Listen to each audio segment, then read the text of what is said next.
Bonsoir, bonjour, tout dépend du pays dans lequel vous nous suivez en direct du plateau d'Afro Diaspora Média avec l'émission Le parcours de survivants. Chers survivants, je dis une fois de plus, bonsoir.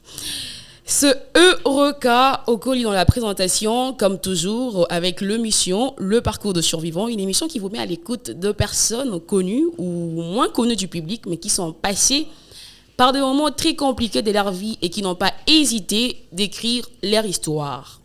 Aujourd'hui, j'ai reçu un coach en développement du côté business, mais aussi du côté développement personnel. Coach Christine Chika. Bonsoir, coach. Bonsoir Erika. Est-ce que vous allez bien?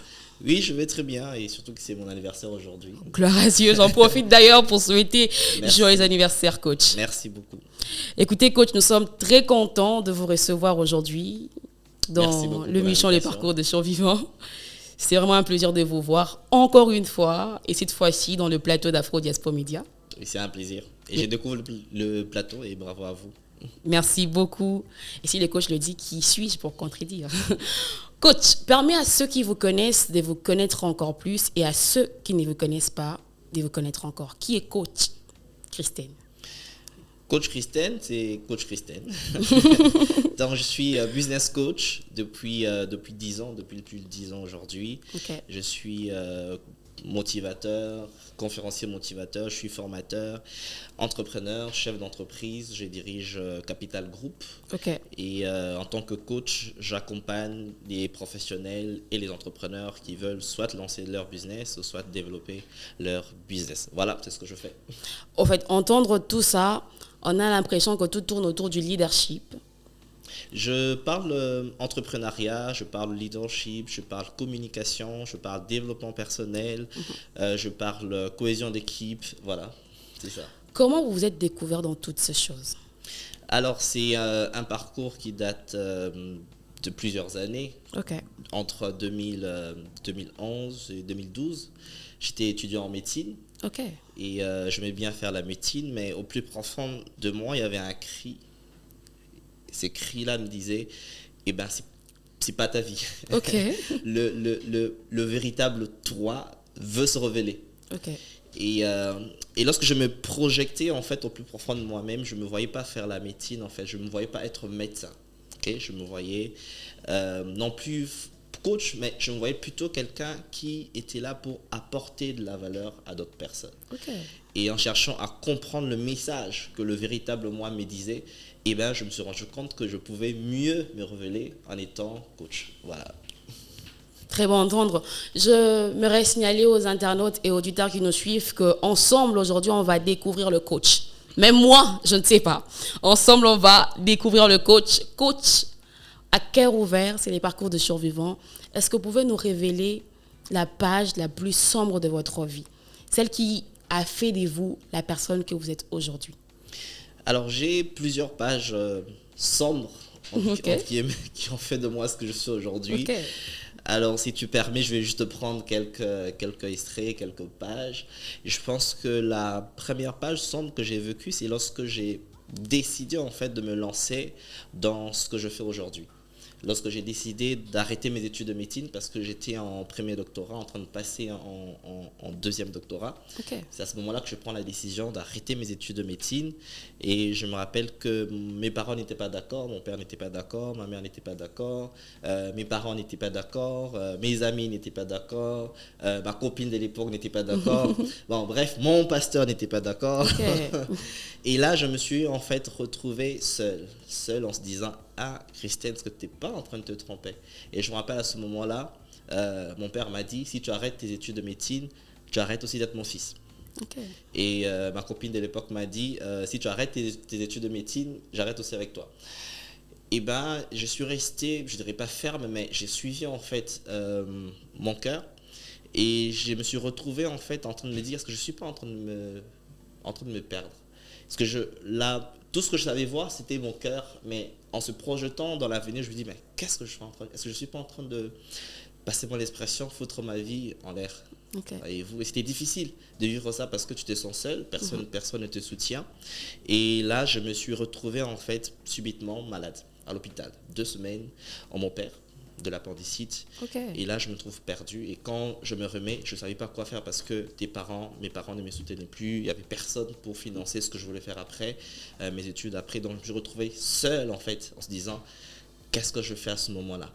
Alors, c'est une page où j'ai appris à puiser, en fait, de la force en moi. Quand je dis de la force à moi, en fait, j'ai appris à puiser de la force dans la foi, dans ma foi intérieure et plus précisément de ma foi en Dieu. En se disant, je crois en ce que j'ai entendu, je crois en ce que j'ai perçois à l'intérieur de moi et je pense qu'il y a un avenir. Je me rappelle à ce moment-là, un ami m'a posé la question, qui est-ce que tu connais en RDC qui veut faire ce que toi tu veux faire et qui vit de ça? Ok.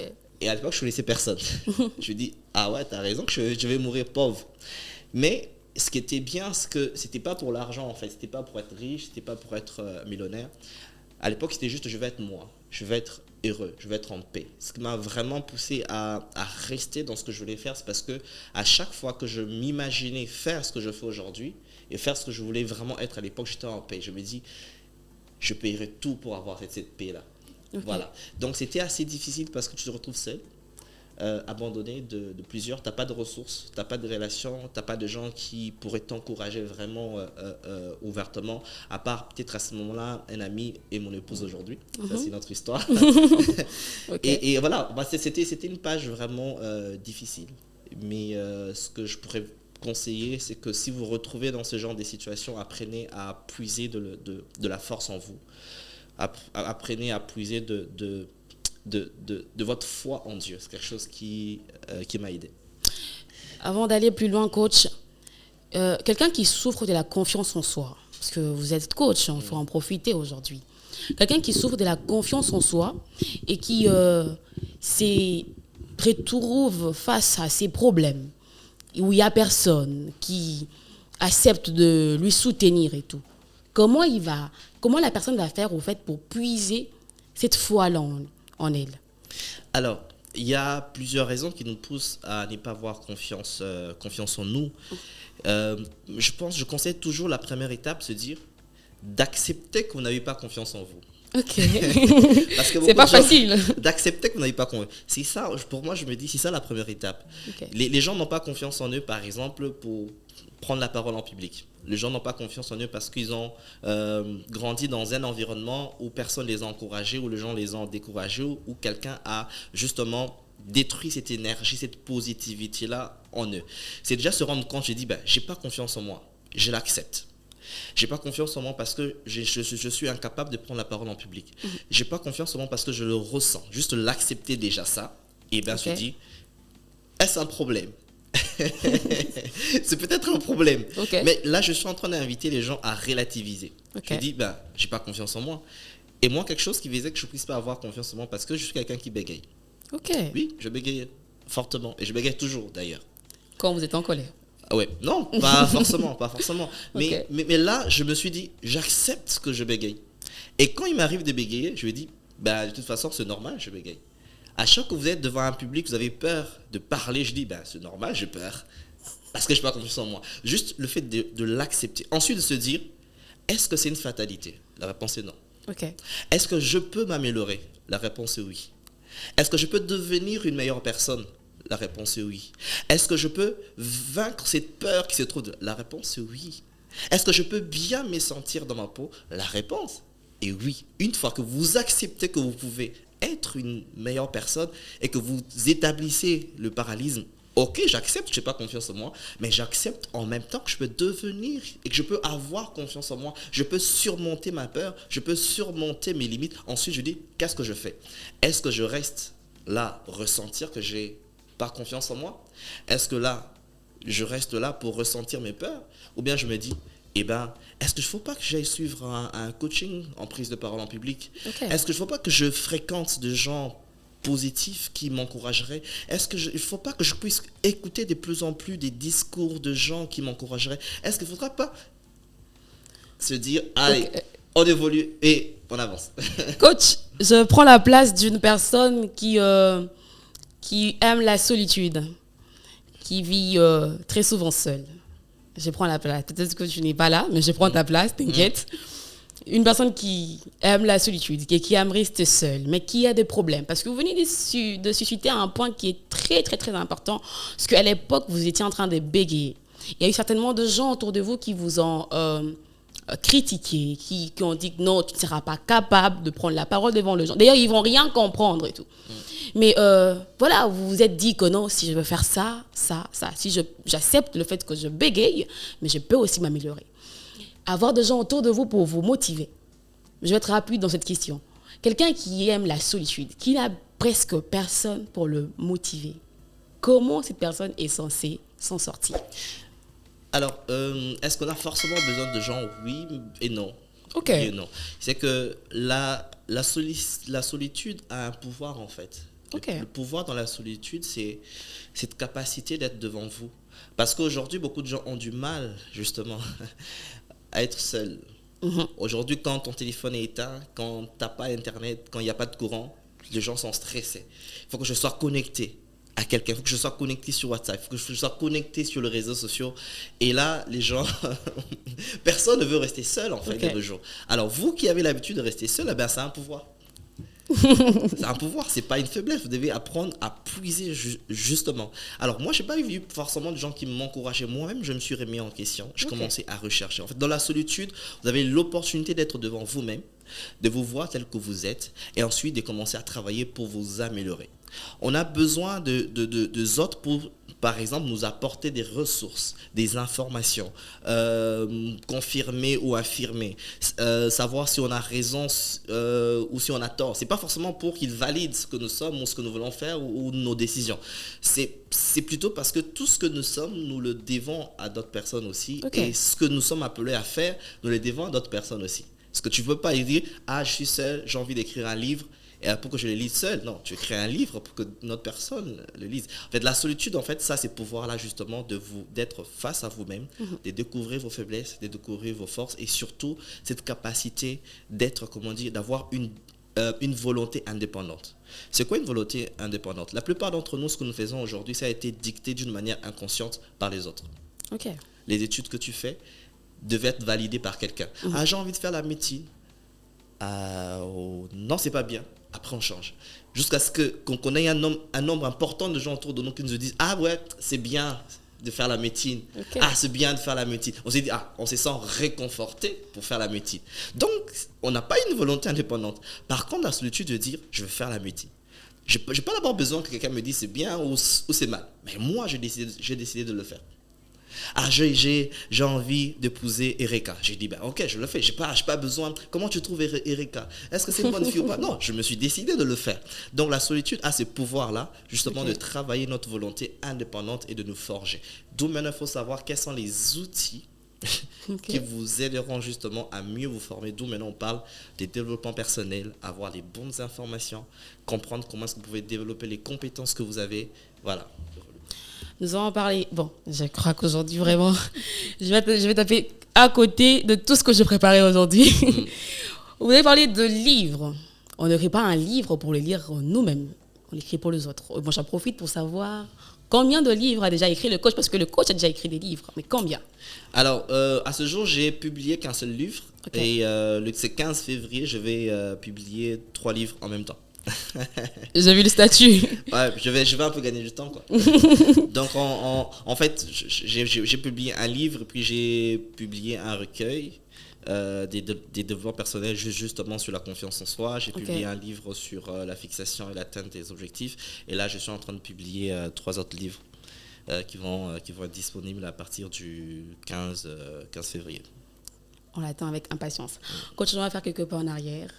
Connaître d'abord le nom de votre premier livre et d'où vous est venue l'inspiration d'écrire ces premiers livres. Alors, mon premier livre, c'est Atteignez vos objectifs. Donc, ça, c'est le grand titre. Et les sous-titres, c'était Accomplissez votre plus grand rêve. En fait, c'est un livre qui est né d'une formation. Donc, je finis la formation avec un groupe de participants et les gens demandaient les supports. Ensuite, j'ai commencé à préparer les supports et ma partenaire de l'époque avec qui j'ai travaillé me dit, mais ton truc est tellement intéressant, et pourquoi tu n'en feras pas carrément un livre? J'ai dit, on fait comment? Tu fais un truc, ok, et puis on va l'imprimer, on imprime sous format livre. J'ai dit, ok, on le fait. Voilà, c'est comme ça que le livre est né. On avait 20 participants, on a imprimé que 20 exemplaires à l'époque. Et après, les gens qui ont participé ont commencé à recommander des livres jusqu'à ce qu'on se retrouvait avec plus de 200 exemplaires vendus. Ok. Coach, moi je suis vraiment curieuse. Vous savez, vous entendre dire, ça semble être vraiment facile, très simple. J'écris un livre, voilà, on part à l'imprimerie, on imprime, format livre, on vend. Mais quels sont des secrets de réalité rencontrés lorsque vous étiez en train de rédiger les livres? Est-ce que les inspirations descendaient du ciel? Est-ce que c'était facile d'écrire le livre? Parce qu'il y a certainement des gens qui nous suivent qui aimeraient bien devenir des écrivains, écrire des livres, mais qui manquent d'inspiration. C'est vrai qu'aujourd'hui, avec le coach, on a un moment de motivation ou de conseils qui sont gratuits. Profitons. Alors, dites-nous un peu, coach. Comment, au fait, vous avez fait? Alors, écrire un livre, je sais que nous sommes dans une émission, on parle des parcours des survivants. Exactement. Alors, pour que j'arrive au livre, juste pour essayer de dramatiser un peu tout ça, pour montrer combien ça a été difficile.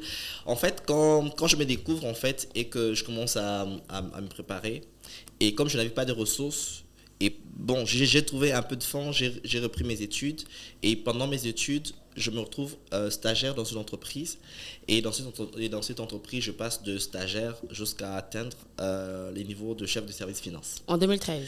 Non, entre 2013 et 2017. Ok. Voilà, ça s'est passé. Donc, je me retrouve, voilà, je commençais stagiaire, mais finalement, je démissionne en tant que chef de service finance. Okay. Alors, je démissionne, j'avais un peu de réserve, un peu d'épargne. Je me dis, je vais lancer mon entreprise de coaching, mon cabinet de coaching avec mes épargnes. Et je lance mon cabinet de coaching, je trouve un bureau, je me suis dit, j'aurai des gens qui vont venir, tout ça, je serai les grands coachs. Et je commence...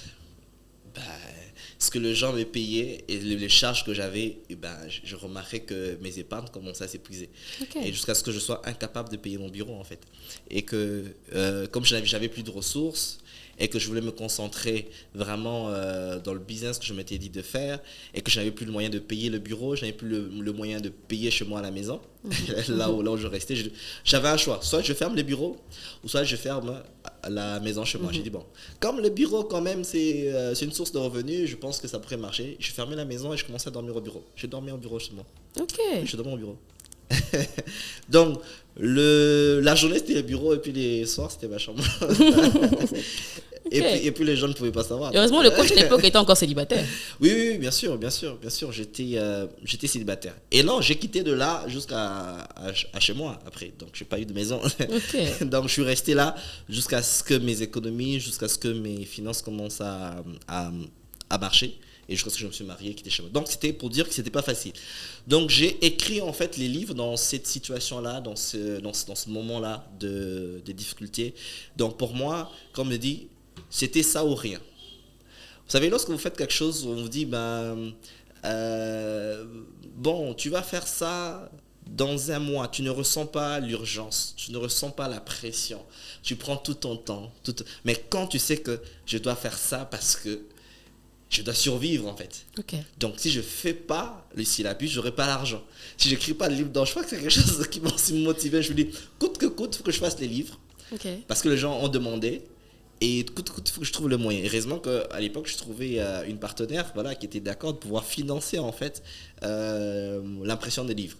Alors, maintenant pour écrire, c'était pas difficile parce que c'était déjà mon domaine, c'était une formation que j'avais donnée. Okay. Du coup, il fallait juste rassembler les informations. Le plus dur peut-être, c'était de rassembler l'argent.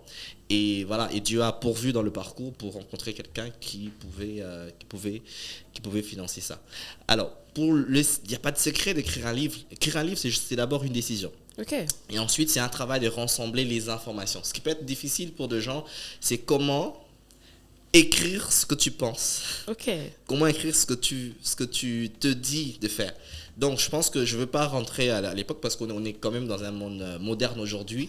C'est que je conseillerais aux gens de pouvoir enregistrer parlez.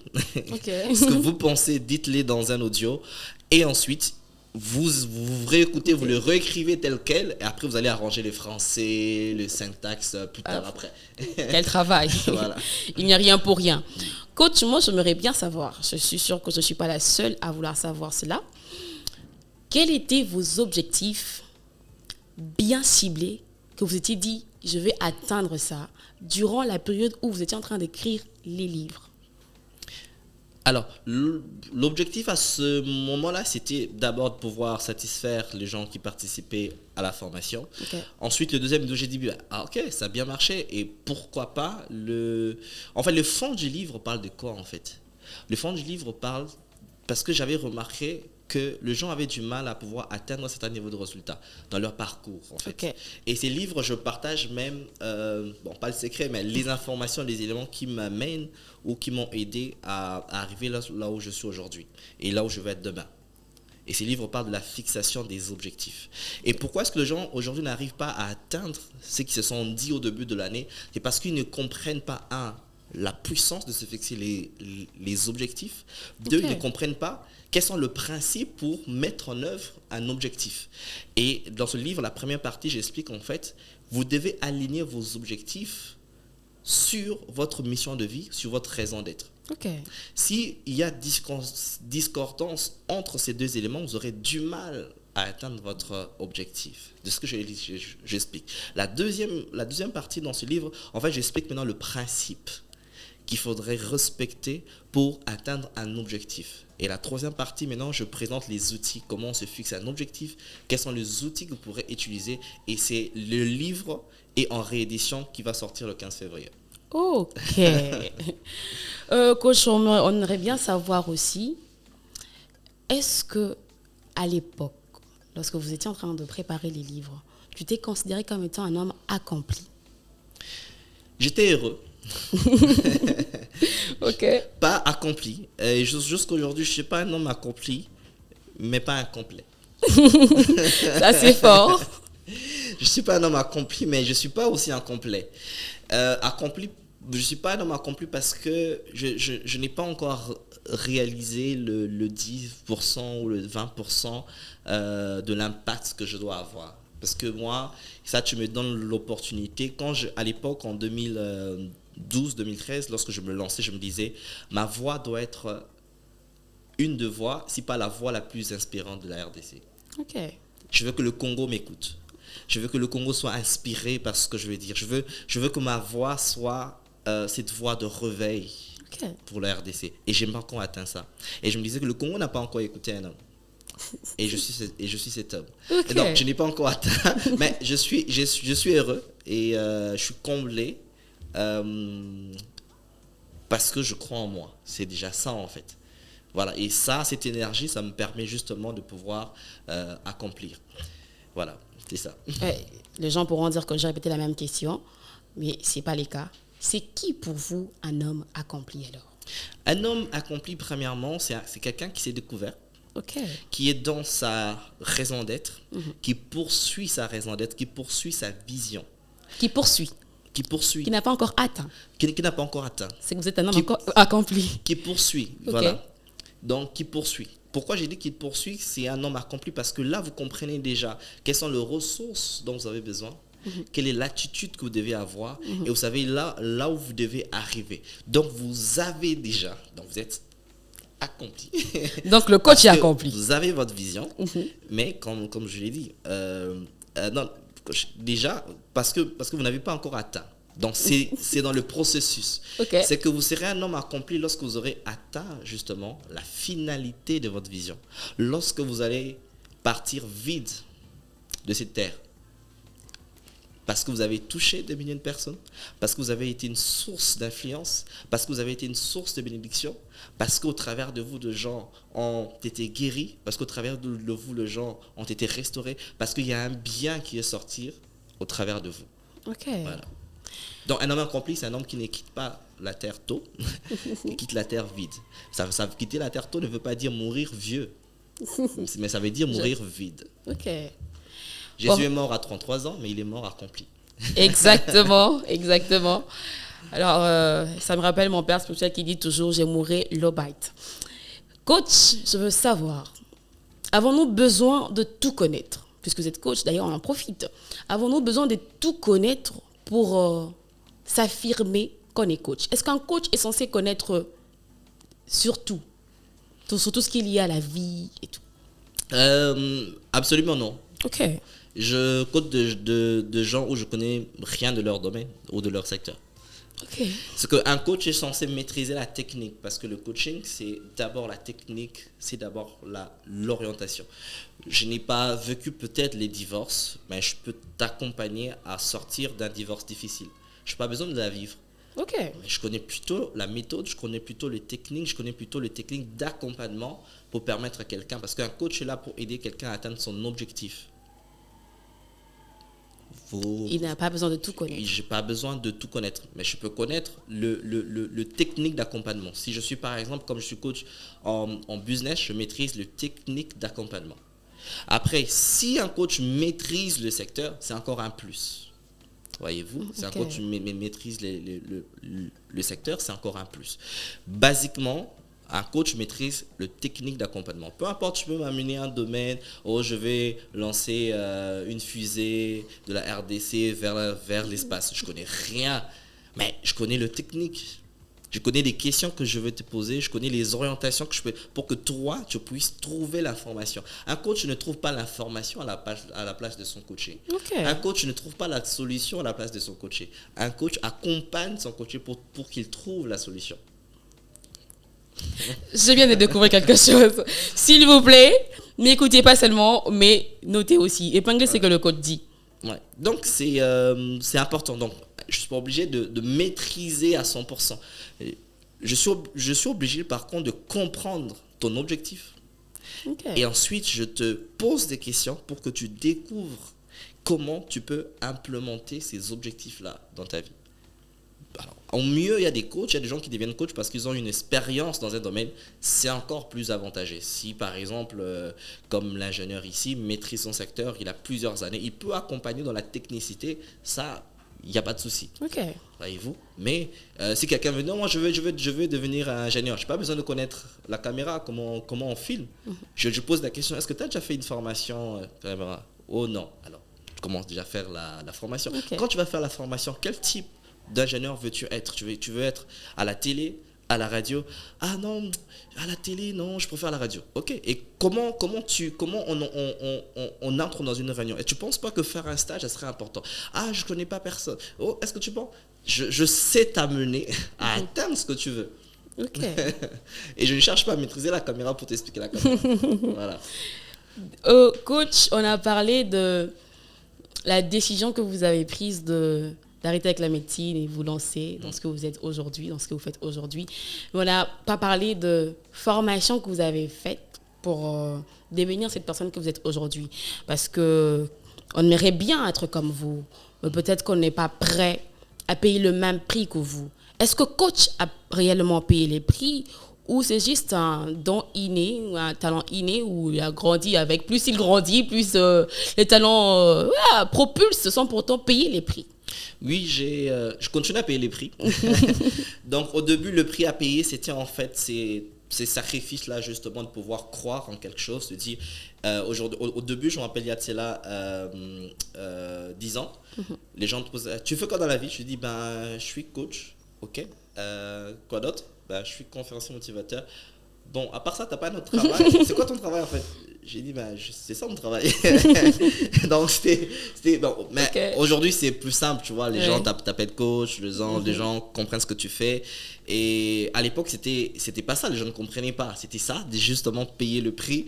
Et je me rappelle même, ma belle-mère me disait, mais est-ce que disait à mon épouse à l'époque, est-ce que ton chéri ne peut pas trouver du travail? Je dis, mais il a du travail. Mais ça, c'est pas de travail. Donc, c'était ça déjà. Ensuite, le prix à payer, c'était, les gens pensent que comme t'es coach, t'es parfait. Ok. À moins d'erreur, ah ouais, c'est des coachs. Ce que tu dois pas faire des fautes quand tu es coach. ça aussi, c'est vraiment un des prix à payer. Et un autre prix à payer, c'est que Notre prix, c'est le prix, je peux dire, des erreurs dans la vie. Ok. Donc ça, c'est une autre page sombre. Parce que je me suis retrouvé en fait dans une situation où j'ai perdu de l'argent. Ok. J'ai perdu de l'argent parce que j'ai vécu 6 mois de dépression. 6 mois de dépression sévère qui a failli emporter ma vie. Ok. Et déconnecté de tout, déconnecté des réseaux sociaux. J'étais incapable de communiquer avec les gens autour de moi. J'étais incapable de communiquer avec ma femme. Parce que la seule chose qui tournait dans ma tête, il faut que tu meurs. Tu vois. Et ce qui m'a même conduit à publier, donc en tout cas c'est vrai, un des livres. Le titre c'est Reste en vie. Ok. Et ce qui m'a sauvé, c'est cette phrase en fait, reste en vie. Parce que rester en vie, c'est la seule façon de résoudre vos problèmes, peu importe leur durée. Coach, moi je suis trop curieuse, je vais savoir, c'était quoi la cause de cette dépression? Alors, la dépression est venue parce que, comme je disais, j'ai perdu de l'argent. Beaucoup d'argent. Donc, plus de 100 000 $, plus de 200 000 $. Et on a, je peux dire, on a escroqué mon entreprise. Et mon entreprise avait de partenaires. Donc là, tu te retrouves dans une situation où tu te dis, ben, qu'est-ce que je fais? Qu'est-ce que je vais dire à mes partenaires? Qu'est-ce que je vais dire à mes investisseurs? Tu vois, tu te sens responsable en fait. Et j'ai pas fait la différence entre le business et moi. J'ai porté tout le fardeau sur moi. Tu vois, et ça, c'est ce qui m'a rongé et ce qui a failli me tuer à l'époque. Et c'était vraiment une page très sombre de ma vie parce que je pouvais être là. J'ai dit à ma femme, amène-moi mon téléphone. Mon téléphone sonne. Ma femme me dit non, ça fait 2 semaines que ton téléphone est éteint et c'est moi qui l'ai d'ailleurs. Ok. J'ai dit non, moi j'entends mon téléphone en train de sonner. Et un jour je me lève le matin, je dis à ma femme, écoute, tu vas prendre ma fille, tu vas aller chez elle, tu vas faire ça, tu vas faire ça. J'appelle mon pasteur, je lui dis, ben, tu vas prendre soin de ma famille parce que je vais mourir.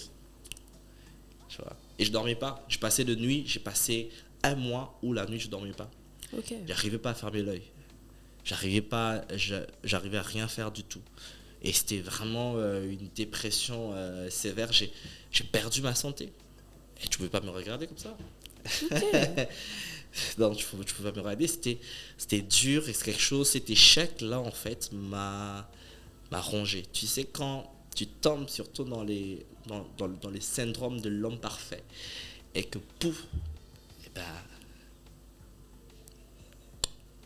et non, je t'ai dit. Ça, c'est quelque chose. Le coach est un survivant. Ouais. Ce qu'il a survécu, c'est beaucoup d'argent. C'est beaucoup. Coach. God.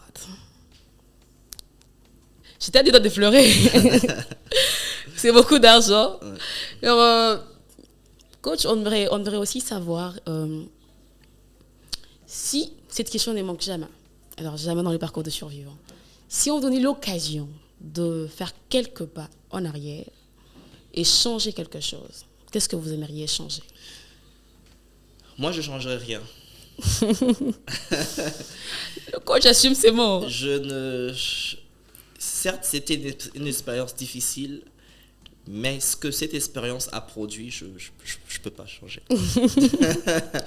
Oui, je peux. Parce qu'aujourd'hui, la sagesse que j'ai aujourd'hui dans les affaires provient de cette situation-là. Ok. La détermination que j'ai aujourd'hui provient de cette situation difficile.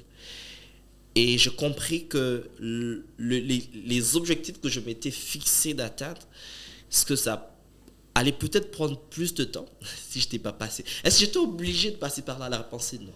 Je pouvais acquérir cette sagesse autrement. Mais si Dieu ou la vie a permis à ce que cette situation arrive, eh bien, ok, je l'assume. Donc, c'est pas que je vais changer le passé. Plutôt, la leçon que j'ai tirée de mes erreurs, la leçon que j'ai tirée de mon passé me permet de construire un meilleur avenir. Donc, sinon, si je le change, eh ben, je ne vais pas construire ce meilleur avenir. Exactement, c'est assez sage. Alors, coach, vous allez m'oublier pendant quelques minutes seulement, de 1 minute. Et vous allez maintenant vous adresser à toutes ces personnes qui nous suivent. Il y a des gens qui ont perdu l'argent moins que vous, peu d'argent que vous. Et ceux qui ont perdu plus que vous, mais qui se sont dit peut-être que non, c'est fini pour moi, c'est la fin et tout. Et qui sont même actuellement en train de vouloir se suicider. Un conseil pour ces personnes. Un jour, un homme perd tout. Il se retrouve au bord de la faillite. Ok. Il perd tout, il se retrouve au bord de la faillite. Il était là en train de pleurer. Il pleurait. Il disait, ma vie est foutue. Je ne peux plus rien faire. Et sa femme vient, lui pose la question, il dit, dis-moi, qui est cette personne qui possédait ça? J'ai dit, c'est moi. Qui est cette personne qui a possédé des entreprises? Il dit, c'est moi. Où est cette personne qui, hier, avait des voitures, tout ça? Il dit, c'est moi. Et où est partie cette personne? Ben, je suis là. Elle dit, tant que cette personne n'est pas encore partie, il peut encore se reconstruire. Ok. Vous avez besoin de rester en vie. La mort ne va rien résoudre. Ok. Vous laisserez les gens dans le chagrin. Et moi, dans cette situation, il y a un de mes collaborateurs qui me fait un message. Il me dit, je ne sais pas ce que tu vis, je ne sais pas comment tu les vis, mais la seule chose que je te demanderai, reste en vie. Ok. Et c'est cette phrase qui a créé ces shifts-là dans mon esprit. C'est que rester en vie, c'est la seule façon de résoudre. Vous allez peut-être ressentir différemment.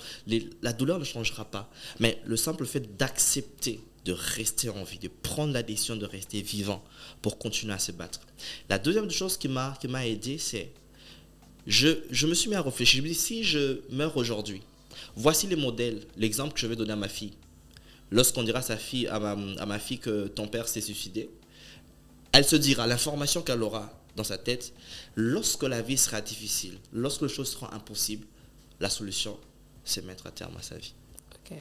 J'ai dit, c'est pas ce type de modèle. J'ai dit, s'il faut que je meure en cherchant à trouver des solutions, c'est comme ça que je vais mourir. Parce que lorsque ma fille entendra, il dit, ton père s'est battu, elle saura qu'il faut continuer à se battre jusqu'à trouver la solution. Ok. La troisième chose, il faut toujours faire la différence entre l'action et vous, entre l'erreur et vous, entre l'échec et vous. Ok. L'échec, c'est le fait. L'erreur, c'est ce que vous avez commis. L'erreur, c'est ce qui est arrivé. La difficulté, c'est l'environnement, ce qui s'est produit en vous. Mais vous n'êtes pas l'échec. Ok. Vous n'êtes pas la déception. Vous n'êtes pas l'erreur. Même si c'est de votre faute, mais vous ne l'êtes pas. Un acte posé, si je fais tomber, ça se casse. Mais c'est pas moi, c'est le verre qui s'est cassé. Ben, je ne suis pas le verre. Ben, arrêtez de vous briser à la place du verre. Le verre s'est brisé. Ah ouais, ça m'a blessé. Oh ouais, je reconnais. Mais je ne me permets pas d'être brisé, de me mettre à la place. J'ai dit oui, je fais une erreur parce que je suis un homme. Mais l'erreur, ce n'est pas moi. Moi, je peux m'améliorer. La même façon que je fais une erreur aujourd'hui, la même façon que je peux mieux faire demain. Donc, vous n'êtes pas l'erreur. Donc, comme on dit, projectez-vous, en fait. Je dis, ah ouais, j'ai fait une erreur.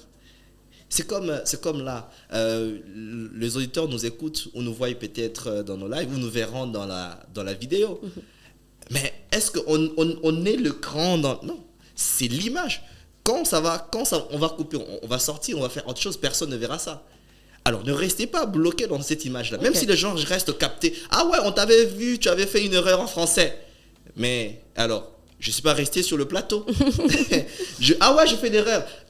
Les gens ne me verront pas ouvrir les dictionnaires ou poser la question pour dire comment on conjugue tel verbe. C'est ce que vous devez faire. Donc, ne restez pas sur cette image figée sur votre erreur, sur votre échec, sur cette situation difficile. Et quatrième chose,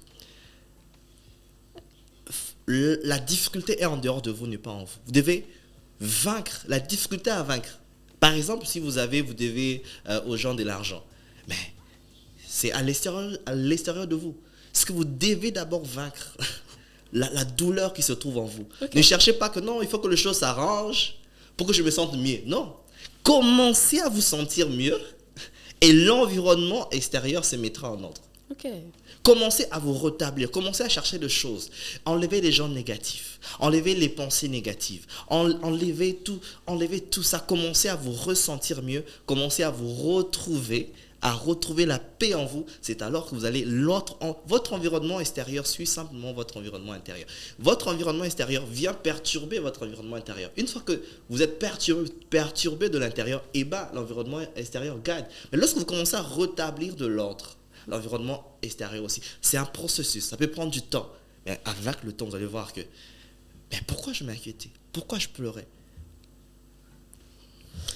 Je suis en face d'un coach. Je suis en face d'un coach ce soir. Coach, nous chutons déjà, comme le temps passe vite, alors que j'ai plein de questions. Coach, on aimerait bien savoir, je ne parle pas de l'homme accompli cette fois-ci, mais on veut savoir votre définition de la réussite. Alors, la réussite pour moi, c'est être en paix, chez moi à la maison, avec ma femme, avec ma fille, avec mon fils. S'ils sont contents, si ma fille, si ma femme, si ma fille, mon fils sont contents, et pour moi, j'aurais réussi. Ça paraît trop simple, coach. Juste ça. Alors, pourquoi la réussite, c'est ce que vous voulez, pas ce que les autres vous exigent ou vous imposent. Ok. La réussite, c'est... Qu'est-ce que vous voulez de votre vie? Qu'est-ce que vous voulez apporter? La réussite, c'est tout à fait ça. La réussite, c'est... Pour moi, peut-être demain, c'est à... Quand j'étais petit, j'avais fait une promesse à ma mère que je voulais acheter une parcelle. Je ne l'ai pas encore fait. Et je pense que quand je l'aurai acheté, cette parcelle-là, je pense que ce serait déjà une partie de la réussite. Ok. Tu vois? La réussite pour moi, ça serait de me retrouver peut-être aux États-Unis en train de faire une conférence en anglais. Ça serait peut-être ça, une partie de la réussite. La réussite serait peut-être, c'est acheter ma Range Rover parce que j'aime beaucoup la Range Rover. Donc, ce serait déjà ça, une partie de ma réussite. Okay. Donc la réussite pour moi, ça serait de voir de vie être changée, de voir de vie être transformée, de voir que ce message d'espoir, de transformation touche de gens, touche des vies. C'est déjà ça une partie de ma réussite. Bref, la réussite, c'est qu'est-ce que tu veux? Ok. On va aller plus rapidement, coach. On aimerait bien savoir aussi. Vous êtes là, vous le coach, vous êtes là pour motiver les gens. Vous êtes un motivateur. Et vous êtes là pour coacher ceux qui sont dans des problèmes. On aimerait bien que vous répondiez sincèrement, coach. Qui motive, vous les coachs, dans vos moments dépressifs? Vous êtes là pour les autres, parce que les autres ont besoin de vous. Mais quand vous avez besoin de gens, parce que vous êtes humain, qui sont là pour vous? Surtout pour nous les célibataires.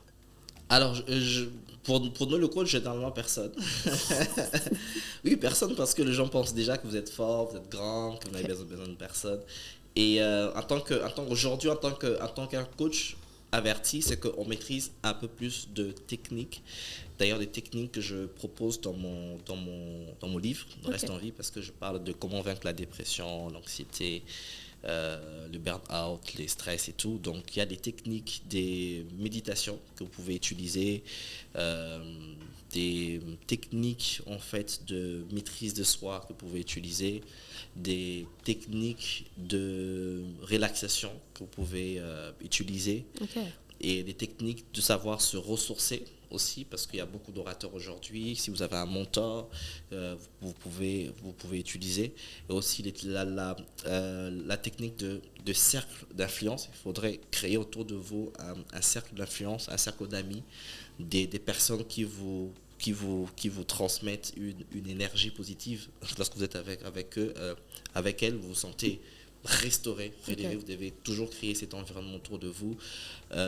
Des techniques de pensée positive, penser positivement, au lieu de penser aux problèmes, au lieu de penser à la situation présente, vous projetez dans l'avenir, essayez de ressentir le bonheur, le plaisir que vous projetez. Et ben c'est ça.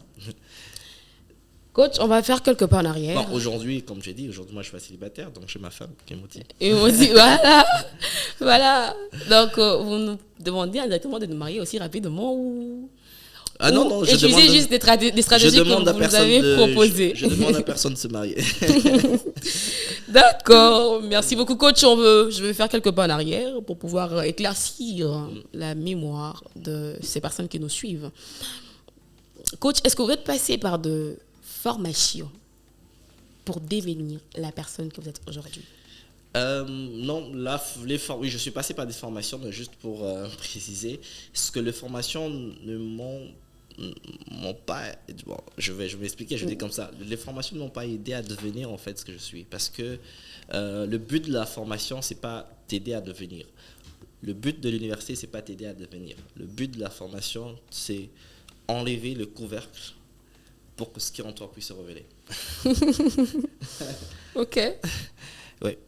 Si tu n'es pas médecin déjà en toi, ben, tu ne seras pas, peu importe le 10 ans que tu vas passer en médecine, tu vas peut-être maîtriser les informations, mais si tu n'es pas médecin dans l'âme, tu ne vas pas dépasser un certain niveau.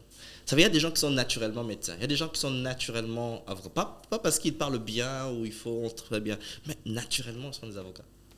Comme le coach est naturellement coach. Oui, je suis naturellement coach. Donc, alors, les formations m'ont juste accompagné pour révéler en fait la puissance des compétences que j'avais en fait dans le domaine de coaching. Donc j'ai un parcours assez atypique. Donc j'ai fait une formation en business administration, j'ai fait une formation d'abord dans le cadre professionnel, j'ai fait une formation en comptabilité, et, ensuite j'ai fait une formation en développement personnel, j'ai fait des formations en entrepreneuriat, j'ai fait des formations en coaching. Okay. Donc je fais une certification, donc j'ai une certification en entrepreneuriat, j'ai une certification en leadership et transformation de conflits. Et ben voilà. Merci beaucoup, coach. Nous chutons déjà. Je crois que je le dis pour la deuxième fois. Nous chutons. Déjà, nous arrivons déjà vers la fin de cette émission. Mais comme toujours, nous accordons encore quelques minutes, 2 ou 1 minute, à l'invité, de parler à toutes ces personnes qui nous suivent. Un petit conseil, une parole de motivation pour que ces personnes reprennent au fait la vie en marche. Alors, si vous avez un rêve, poursuivez-le. Si vous avez une vision, donnez-vous le meilleur, tout ce qu'il faut pour atteindre cette vision. Il n'y aura pas quelqu'un qui le fera à votre place. Vous avez reçu le pouvoir, vous avez reçu le potentiel, vous avez en vous le potentiel qu'il faut pour pouvoir réaliser la vision que vous avez. Croyons en vous, croyons en Dieu, puisez cette force, pas dans votre environnement, pas auprès des autres, mais puisez cette puissance, cette force dans la foi que vous avez en vous et dans la foi que vous avez en Dieu. Rien n'est impossible et j'aime toujours dire, les rêves sont faits pour être réalisés. Exactement, les rêves sont faits pour être réalisés. Souvenez-vous de cette parole tout le jour. Moi, comme toujours, je dis, notez en majuscule et épinglez. Coach, on devait déjà clôturer, mais vous avez parlé de cabinet de coaching qu'on aimerait bien vraiment connaître un peu plus. Et coach, cette question vient de revenir. Pourquoi aujourd'hui les coachings en développement personnel ne sont plus gratuits? Je ne sais pas si ça a été gratuit. Oui, en fait, je pense que ça a été une saison, une période que ça devait peut-être être gratuit comme la plupart de personnes l'ont fait. C'était juste parce que pour que les gens comprennent, pour que les gens découvrent, pour que les gens connaissent, pour que les gens s'habituent, voilà, c'était juste, je pense, pour pénétrer le marché. Et une fois que le public comprend l'importance, et voilà, il faut payer. Tout a un prix en fait parce que c'est un métier. C'est pas parce que le contenu est forcément payant, parce que c'est un métier, parce que c'est une profession. Donc, c'est un ensemble des techniques, le temps, les techniques, les orientations. Donc c'est un métier qui est reconnu ailleurs. Et ici, on est encore en train de se battre pour que le coaching aujourd'hui puisse être reconnu comme étant un métier. Donc, c'est normal si c'est un métier, c'est que ça doit être rémunéré. Okay. Donc, c'est ça. Donc, c'est important aussi, ce qui ne te coûte pas, voilà, n'est pas toujours pris avec une certaine considération. Et j'insiste, j'explique toujours aux gens que pour payer un coaching, ça ne demande pas de l'argent. Ok. Ça ne demande pas que vous ayez ou que vous n'ayez pas de l'argent. Pour payer un coaching, ça demande une petite chose, de la volonté. Ok. Même, pour preuve, même ceux qui ont de l'argent ne payent pas forcément le coaching. Parce qu'il y a des gens qui disent, ah, mais j'ai envie de me faire coacher, mais je n'ai pas d'argent. Justement, tu n'as pas besoin d'argent, tu as besoin de la volonté. Si tu as la volonté, tu vas trouver de l'argent. Normalement. Si tu as la volonté que tu as l'argent, tu vas faire le coaching. Ce n'est pas question d'argent, c'est question de volonté et de comprendre l'impact. Bizarrement, je suis en train de voir volonté en majuscule là. C'est comme si j'ai l'épingle aussi de mon côté, la volonté. Le cabinet de coaching. Alors, mon cabinet de coaching, j'ai 2 cabinets de coaching. Il y a Christian Chka Company, où donc, la spécialité dans Christian Chka Company, c'est beaucoup plus le coaching en développement personnel. Ok. Et il y a le cabinet de coaching Capital Group, Capital Consulting particulièrement, qui s'occupe du coaching des entrepreneurs. Ok. Voilà. Alors, pour toutes les personnes qui veulent, j'ai un programme de coaching qu'on appelle Développe ta vie. Ok. Donc, c'est un programme de coaching en 6 étapes qui t'aide à te découvrir, 2, à te fixer des objectifs, 3, à travailler sur ta communication, 4, à travailler sur tes finances, et 5, à travailler sur tes rêves, et 6, à te surpasser. Ça donne envie d'apprendre. Voilà. Tellement beaucoup à dire, tellement beaucoup à vouloir découvrir, parce qu'aujourd'hui nous sommes avec le coach. Mais malheureusement, nous courons derrière le temps, mesdames et messieurs. Peut-être que nous recevrons le coach une prochaine fois pour l'épisode 2. Restez juste connectés. C'était Eureka Okoli à la présentation avec le coach Christelle. Nous sommes déjà arrivés à la fin. Retrouvons-nous le jeudi prochain avec un autre invité ou une, on ne sait pas, avec un parcours, une histoire édifiante et fortifiante. Ciao.